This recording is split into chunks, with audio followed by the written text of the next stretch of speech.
آج ہم انشاءاللہ بیماری سے شفا کی دعائیں آپ کے ساتھ شیئر کریں گے۔ صحت اور بیماری انسانی زندگی کے ساتھ ساتھ ہیں۔ انسان کی زندگی کے کوئی بھی 2 دن ایک جیسے نہیں ہوتے۔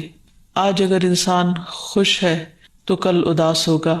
اگر آج وہ اپنے جسم میں قوت محسوس کر رہا ہے تو کل بیمار ہو سکتا ہے۔ انسان کے اوپر دن میں بھی کئی بار مختلف طرح کی کیفیات گزرتی ہیں۔ کبھی انسان روحانی طور پر، جذباتی طور پر بیمار ہوتا ہے اور کبھی انسان جسمانی طور پر بیمار ہو جاتا ہے۔ بیماری کی کیفیت صحت کی کیفیت سے مختلف ہوتی ہے اور ہر انسان اس کو محسوس کر سکتا ہے۔ ایسی صورت میں انسان کو دوا کے ساتھ ساتھ اللہ سبحانہ و تعالیٰ کی طرف رجوع کرنا چاہیے اور اپنے لیے خوب خوب دعائیں کرنی چاہیے۔ بعض اوقات بیمار خود اپنے لیے دعا نہیں کر سکتا تو بیمار کی عیادت کرنے والے اور بیمار کو دیکھنے والے، اس کے دوست، رشتہ دار، عزیز، اقربا اور ایون ہسپتال کا عملہ مریض کے لیے ایسی دعائیں پڑھ سکتا ہے جو اس کے لیے شفا یابی کا ذریعہ ہو سکتی ہیں۔ تو بات یہ ہے کہ انسان ہر حال میں اپنے رب کا محتاج ہے اور اسے اپنی ہر ضرورت کے لیے اپنے رب کی طرف رجوع کرنا چاہیے، اور خصوصاً قبولیت کے مواقع پر۔ رات کا پچھلا پہر اس کے لیے بہت مناسب ہے، جب اللہ سبحانہ وتعالیٰ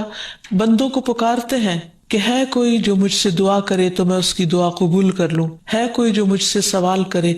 تو میں اس کو جواب دوں، ہے کوئی جو مجھ سے استغفار کرے تو میں اس کو بخش دوں۔ تو جب انسان بیمار ہو اور خصوصاً اگر ایسی بیماری کا شکار ہو کہ جس میں بظاہر شفا کی کوئی امید نہ ہو، تو اسے اور بھی زیادہ خشوع خضوع کے ساتھ اور ایسے اوقات میں اللہ تعالیٰ کی طرف رجوع کرنا چاہیے کہ جلد از جلد صحت یابی ہو سکے۔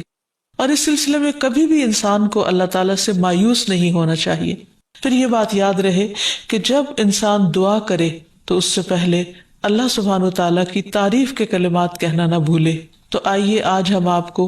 دعا کرنے سے پہلے کچھ نئے کلمات بتائیں گے جو اللہ سبحانہ و تعالیٰ کی حمد و ثنا پر مبنی ہے۔ ربنا لک الحمد ملء السماوات والارض وملء ما شئت من شیء بعد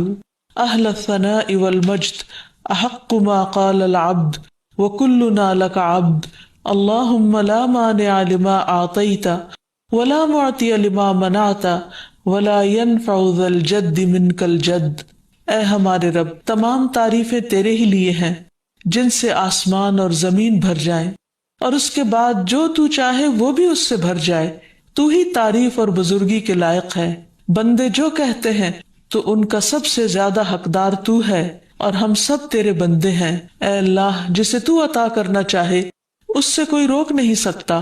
اور جسے تو نہ دینا چاہے اسے کوئی دے نہیں سکتا، اور کسی مرتبے والے کی بزرگی تیرے سامنے کوئی فائدہ نہیں دے سکتی۔ یعنی اللہ سبحانہ وتعالیٰ کے علاوہ کوئی بھی اور ایسا نہیں ہو سکتا جو انسان کی مشکل کو آسان کر سکے۔ تو آئیے اس کے ساتھ ہم دیکھتے ہیں کہ بیماری کے اسباب کیا ہوتے ہیں، بیماریاں کیوں آتی ہیں۔ سب سے پہلی بات تو یہ کہ بیماری اللہ کے اذن سے آتی ہے۔ جب تک اللہ سبحانہ وتعالیٰ کا اذن نہ ہو انسان پر کوئی کسی قسم کی مشکل آ نہیں سکتی۔ قرآن مجید میں آتا ہے ما اصاب من مصیبت الا باذن اللہ، جو بھی مصیبت آتی ہے وہ اللہ کے اذن سے آتی ہے اور وہ تقدیر کا حصہ ہوتی ہے، اور اس میں اللہ سبحانہ و تعالیٰ کی حکمت اور مشیت کار فرما ہوتی ہے۔ اور وہ کیا ہو سکتی ہے؟ مثلاً اللہ تعالیٰ کسی بندے کے ساتھ بھلائی کا ارادہ کرتے ہیں، اس کے گناہ معاف کرنا چاہتے ہیں، اس کو کسی خاص چیز کی سمجھ دینا چاہتے ہیں تو اسے تکلیف میں مبتلا کر دیتے ہیں۔ کیونکہ بعض اوقات انسان زندگی میں اتنا مصروف ہوتا ہے اپنے روزانہ کے روٹین کے کاموں میں کہ وہ ٹھہر کر، رک کر، خاموشی کے ساتھ وقفہ لیے بغیر کوئی ایسی بات سوچتا نہیں کہ جو اسے سوچنی چاہیے، جو اللہ تعالیٰ چاہتے ہیں کہ وہ سوچے۔ تو جب انسان بیمار ہو جاتا ہے تو ایک اور کنڈیشن میں آ جاتا ہے، وہ آرام کی کیفیت میں آ جاتا ہے۔ ایسی صورت میں انسان کو وہ باتیں بھی سوچنے کا موقع مل جاتا ہے جو عام طور پر وہ نہیں سوچتا۔ پھر اسی طرح ہمیں ہمارا دین یہ بھی بتاتا ہے کہ بعض اوقات انسان پر بیماری یا کوئی بھی تکلیف اس کے اپنے ہاتھوں کی کمائی سے آتی ہے، یعنی اس کا اپنا کوئی گناہ یا قصور ہوتا ہے جس کی بنا پر اسے وہ تکلیف پہنچتی ہے۔ قرآن مجید میں آتا ہے وَمَا أَصَابَكُم مِّن مُّصِيبَةٍ فَبِمَا كَسَبَتْ أَيْدِيكُمْ وَيَعْفُو عَن كَثِيرٍ، اور تمہیں جو بھی مصیبت پہنچی تو وہ اس وجہ سے ہے جو تمہارے ہاتھوں نے کمایا، اور وہ بہت سی چیزوں سے درگزر کر جاتا ہے۔ اسی طرح بعض اوقات انسان کی بیماریاں اس کے کسی گناہ کا نتیجہ ہوتی ہیں۔ عمر رضی اللہ عنہ نے جب عباس رضی اللہ عنہ سے بارش کی دعا کرنے کے لیے کہا تو انہوں نے کہا اے اللہ، بے شک مصیبتیں گناہوں کی وجہ سے ہی نازل ہوتی ہیں اور انہیں صرف توبہ ہٹا سکتی ہے۔ پھر اسی طرح ایک اور روایت میں آتا ہے رسول اللہ صلی اللہ علیہ وسلم نے فرمایا جب بھی کسی رگ یا آنکھ کو نقصان پہنچتا ہے تو وہ کسی نہ کسی گناہ کی وجہ سے ہوتا ہے، لیکن جو تکالیف اللہ تعالیٰ ویسے ہی ٹالتا رہتا ہے وہ کہیں زیادہ ہو جاتی ہیں۔ پھر اسی طرح بعض بیماریاں انسانوں کے اعلانیہ گناہوں کی وجہ سے بھی ہوتی ہیں، جیسا کہ ایک حدیث میں آتا ہے جب کسی قوم میں بدکاری عام ہو جاتی ہے اور وہ اعلانیہ اس کا ارتکاب کرتے ہیں تو ان میں طاعون اور ایسی مختلف بیماریاں پھیل جاتی ہیں جو کہ ان سے پہلے گزرے ہوئے لوگوں میں نہ تھی۔ ابو امامہ باہلی سے روایت ہے کہ نبی صلی اللہ علیہ وسلم نے فرمایا جس بندے کو بھی بیماری سے پچھاڑ دیا گیا ہو تو اللہ تعالیٰ اسے جب بیماری سے اٹھاتا ہے تو وہ پاک ہوتا ہے۔ تو یہ ایک حقیقت ہے کہ انسان کے گناہ اس کے لیے مشکلات کا سبب بنتے ہیں۔ امام ابن القیم الجوزیہ لکھتے ہیں، ان کی ایک مشہور کتاب ہے الداء والدواء، بیماریاں اور علاج، اس میں وہ کہتے ہیں کہ کوئی بھی گناہ ایسا نہیں کہ جس کے اثرات نہ ہوں۔ انسان سے چھوٹی یا بڑی جو بھی کوئی غلطی صادر ہوتی ہے اس کے نتیجے میں کچھ نہ کچھ اثرات اس کی زندگی پر ضرور پڑتے ہیں۔ ہاں اگر اللہ تعالیٰ معاف کر دے تو وہ اور بات ہے، ورنہ ہر گناہ کی ایک تاثیر ہوتی ہے، اور ان تاثیرات میں سے ایک چیز یہ ہے کہ انسان مختلف قسم کی بیماریوں میں مبتلا ہو جاتا ہے۔ اسی لیے ہم دیکھتے ہیں کہ جب انسان بیماری میں مبتلا ہوتا ہے تو اللہ تعالیٰ اس بیماری کو اس کے گناہوں کا کفارہ بنا دیتے ہیں۔ جیسے حدیث میں آتا ہے کہ جس مسلمان کو کانٹا چبھے یا اس سے زیادہ کوئی تکلیف پہنچتی ہے تو اللہ تعالیٰ اس کے ذریعے اس کے گناہوں کو اس طرح دور کر دیتا ہے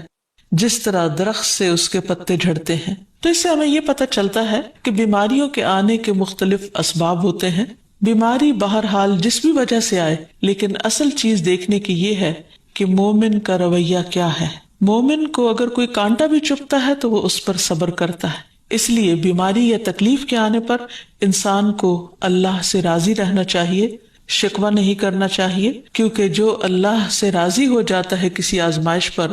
اللہ تعالیٰ بھی اس سے راضی ہو جاتا ہے۔ پھر اسی طرح اللہ تعالیٰ کا شکر ادا کرنا چاہیے، کیونکہ بیماری اس سے زیادہ شدید بھی ہو سکتی تھی۔ لہٰذا انسان کو اللہ تعالیٰ جس حال میں رکھے انسان اس پر شکر گزار رہے۔ پھر یہ کہ انسان کسی بھی بیماری میں کسی بھی قسم کی ہو اور زندگی کے کسی بھی حصے میں ہو، اس میں مایوس نہ ہو، پر امید رہے کہ بیماری دور ہو جائے گی۔ پھر اسی طرح اگر بیماری طول پکڑ جائے تو انسان کو گھبرانا نہیں چاہیے، کیونکہ ہر گزرنے والا لمحہ انسان کے درجات میں اضافے کا سبب بنتا ہے اور اس کے گناہ مسلسل جھڑتے چلے جاتے ہیں حتیٰ کہ انسان بالکل پاک صاف ہو جاتا ہے۔ پھر اسی طرح انسان کو بیماری کی حالت میں دوسروں سے شکوے شکایات نہیں کرنی چاہیے، کیونکہ بیماری اللہ کے اذن سے آتی ہے، اور جب انسان ہر ایک کے آگے رونے لگتا ہے تو گویا وہ اللہ تعالیٰ کا شکوہ کر رہا ہوتا ہے، جو چیز اللہ تعالیٰ کو پسند نہیں۔ پھر اسی طرح منہ سے برے الفاظ نہیں نکالنے چاہیے، بیماریوں کو کوسنا نہیں چاہیے، اور پھر ایسے الفاظ نہیں ادا کرنے چاہیے کہ مجھے لگتا ہے کہ اس بیماری میں میری زندگی چلی جائے گی، یا یہ کہ کسی مریض کی عیادت کے لیے جا کر اس کو اس قسم کی بات نہیں کرنی چاہیے، خواہ کتنی ہی خطرناک بیماری کیوں نہ ہو، ہمیشہ اسے امید دلانے چاہیے، کیونکہ مایوسی کے الفاظ اور برے بھلے اور منفی قسم کی باتیں اللہ تعالیٰ کو پسند نہیں، اور انسان ویسے بھی جیسے سوچتا ہے پھر اس کے ایکشن اس کے مطابق ہونے لگتے ہیں۔ اب یہ ہے کہ انسان بیماری میں دوا ضرور کرے، کیونکہ حدیث میں آتا ہے کہ اللہ تعالیٰ نے کوئی بیماری ایسی نہیں اتاری جس کے لیے دوا نہ اتاری ہو۔ ہاں جسے معلوم ہو اسے معلوم ہوتا ہے، اور جسے نہیں معلوم ہوتا اسے نہیں معلوم ہوتا۔ بعض اوقات اللہ تعالیٰ ڈاکٹر کے دل میں ڈال دیتا ہے اور اس کا علاج اس کو سمجھ میں آ جاتا ہے، اور بعض اوقات وہ بیماری لا علاج ہوتی ہے، حالانکہ اس کا علاج موجود ہوتا ہے مگر کسی کو بھی علاج سمجھ میں نہیں آتا۔ بہرحال نوعیت کچھ بھی ہو تو علاج ضرور کراتے رہنا چاہیے، اور کبھی مایوس نہیں ہونا چاہیے کہ اس بیماری کا علاج ہو نہیں سکتا. نہیں، ایک کے بعد ایک کوشش انسان کرتا رہے، اور جب اللہ کا اذن ہوگا بیماری دور ہو جائے گی. اور اس کے ساتھ ساتھ انسان یہ بھی یقین رکھے کہ شفا اللہ کے ہاتھ میں ہے، کسی ڈاکٹر کے ہاتھ میں نہیں، کسی انسان کے ہاتھ میں نہیں، کیونکہ جب تک اللہ کا اذن نہ ہو شفا نہیں ہو سکتی، خواہ کوئی کتنا بھی بڑا ڈاکٹر کیوں نہ ہو. اسی لیے نبی صلی اللہ علیہ وسلم کی دعاؤں کے آخر میں آتا ہے کہ لا شفا الا شفاؤ، کوئی شفا نہیں مگر تیری ہی شفا، یعنی جو اللہ سبحانہ وتعالی اپنے بندے کو شفا عطا کرے. پھر اسی طرح یہ ہے کہ حضرت ابراہیم علیہ السلام نے اللہ سبحانہ وتعالی کے بارے میں فرمایا تھا کہ وَإِذَا مَرِضْتُ فَهُوَ يَشْفِينِ، کہ جب میں بیمار ہوتا ہوں تو وہی مجھے شفا دیتا ہے، یعنی اللہ تعالیٰ ہی اس بیماری کو دور کرتا ہے. اسی طرح ایک اور روایت سے بھی پتہ چلتا ہے کہ شفا دراصل اللہ سبحانہ تعالیٰ کے ہاتھ میں ہے. حضرت عائشہ سے مروی ہے کہ رسول اللہ صلی اللہ علیہ وسلم دم کیا کرتے تھے اور یہ دعا پڑھتے تھے امسح البأس رب الناس بیدک الشفاء لا یکشف الکرب الا انت، اے لوگوں کے رب تکلیف کو دور کر دے، تیرے ہی ہاتھ میں شفا ہے، تیرے سوا اس کو دور کرنے والا اور کوئی بھی نہیں. پھر اسی طرح انسان جب کسی بیمار کی عادت کے لیے جائے تو اس پر بھی دعا پڑھے اور اس کے لیے دعا کرے. رسول اللہ صلی اللہ علیہ وسلم نے فرمایا جو مسلمان کسی ایسے بیمار کی عیادت کے لیے اس کے پاس آئے جس کی موت کا وقت قریب نہ آیا ہو اور 7 مرتبہ یہ پڑھے اسأل اللہ العظیم رب العرش العظیم ان یشفی فلانا من وجعہ، میں اس عظمت والے اللہ سے سوال کرتا ہوں جو عرش عظیم کا رب ہے کہ فلاں کو اس کی تکلیف سے شفا عطا فرمائے، تو اللہ عز و جل اسے شفا عطا فرما دیتا ہے. اور پھر ہم دیکھتے ہیں کہ تمام انبیاء اپنی بیماریوں میں تکلیفوں میں اللہ تعالیٰ کو پکارتے تھے، جیسا کہ ایوب علیہ السلام کی دعا قرآن مجید میں آتی ہے. اور ایوب جب اس نے اپنے رب کو پکارا کہ بے شک مجھے تکلیف پہنچی ہے اور تو رحم کرنے والوں میں سب سے زیادہ رحم کرنے والا ہے، تو ہم نے اس کی دعا قبول کر لی، پس اسے جو بھی تکلیف تھی اسے دور کر دیا اور اسے اس کے گھر والے اور ان کے ساتھ ان کی مثل اور عطا کر دیے اپنے پاس سے رحمت کے لیے اور ان لوگوں کی یاد دہانی کے لیے جو عبادت کرنے والے ہیں. اسی طرح رسول اللہ صلی اللہ علیہ وسلم نے ایک اور موقع پر ایک صحابی عثمان بن ابی عاص الثقفی کو ایک دعا سکھائی. جب وہ نبی صلی اللہ علیہ وسلم کے پاس حاضر ہوئے، وہ کہتے ہیں مجھے اتنی تکلیف تھی کہ قریب تھا کہ وہ مجھے ہلاک کر دیتی، تو نبی صلی اللہ علیہ وسلم نے مجھے فرمایا اس درد کی جگہ پر اپنا دایاں ہاتھ رکھو اور 7 مرتبہ کہو بسم اللہ اعوذ بعزت اللہ وقدرتہ من شر ما اجد واحاذر، اللہ کے نام کے ساتھ میں پناہ مانگتا ہوں اللہ کی عزت کی اور اس کی قدرت کی اس شر سے جو میں محسوس کرتا ہوں، یعنی اس تکلیف سے بچنے کے لیے جو مجھے محسوس ہو رہی ہے اور جس سے میں خوف محسوس کرتا ہوں. عثمان کہتے ہیں کہ جب میں نے یہ پڑھا تو اللہ سبحانہ وتعالیٰ نے مجھے شفا عطا کر دی. پھر اسی طرح ہر بیماری سے شفا کی دعا نبی صلی اللہ علیہ وسلم نے سکھائی. عبداللہ بن عباس سے مروی ہے کہ نبی اکرم صلی اللہ علیہ وسلم نے فرمایا جب کوئی شخص کسی ایسے مریض کی عیادت کرے جس کی موت کا وقت ابھی قریب نہ آیا ہو اور اس کے پاس 7 مرتبہ یہ دعا پڑھے اسأل اللہ العظیم رب العرش العظیم ان یشفیک، میں عظمت والے اللہ جو عرش عظیم کا رب ہے اس سے دعا کرتا ہوں کہ وہ تمہیں شفا عطا کرے، تو اللہ تعالیٰ اسے اس مرض سے شفا عطا کر دے گا. پھر اسی طرح نبی صلی اللہ علیہ وسلم اگر کسی کو کوئی پھوڑا پھنسی ہوتی تو اپنے لعاب دہن کے ساتھ زمین کی مٹی تھوڑی سی لے کر اس درد تکلیف والی جگہ پر لگاتے تو اس سے بھی شفا ہوتی. حضرت عائشہ کہتی ہیں کہ جب کسی انسان کے عضو میں کوئی تکلیف ہوتی، پھوڑا یا زخم ہوتا، تو نبی صلی اللہ علیہ وسلم اپنی انگلی اس طرح رکھتے، اور سفیان جو راوی ہیں انہوں نے اپنی شہادت کی انگلی زمین پر رکھی، پھر اسے اٹھا کر فرمایا